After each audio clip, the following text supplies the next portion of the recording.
Hello everyone, welcome to English Shorthand classes. Exercise 1. Get ready for the dictation. Start. Mr. Deputy Speaker, Sir, we are happy to debate this important subject once more.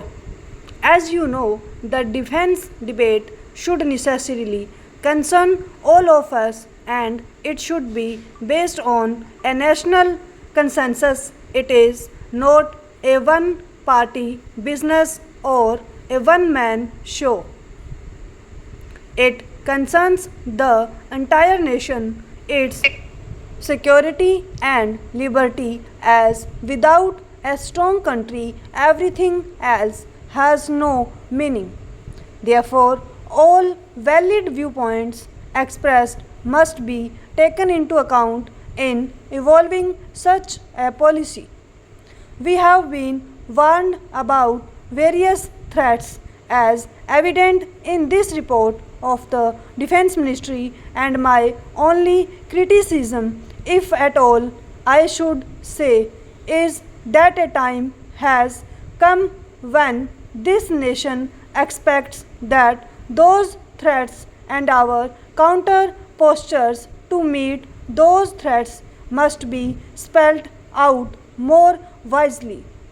By this I mean that one who studies this report, unless one has access to various other documents available in abundance elsewhere, one cannot arrive at a position as to what exactly we are trying to do in order to meet the so-called threat, which I certainly assert there is.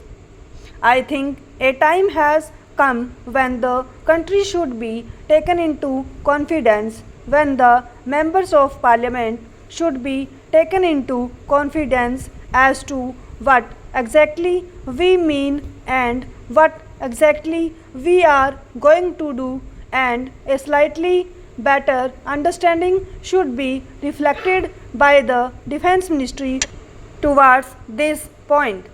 I certainly do not wish that classified items are to be made available.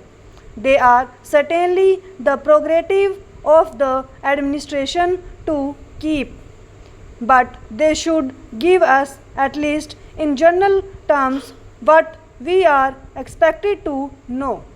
Nearly 55% of the last year's defense budget was spent on the rise in the costs of petroleum, articles, oil, fuels, lubricants, and the rise in pay scales, pensions, and allowances, etc. It hardly left for the entire defense budget a balance of 40%, which goes to make the real hard punch. And so it remains this year also. This position has to be rectified in the coming months, and that is a cause for concern. I have the greatest regard for the Honorable Defense Minister, and I know that he is a man of action and that he will take this point into account so that our defenses do not lack the punch that we want to have stopped.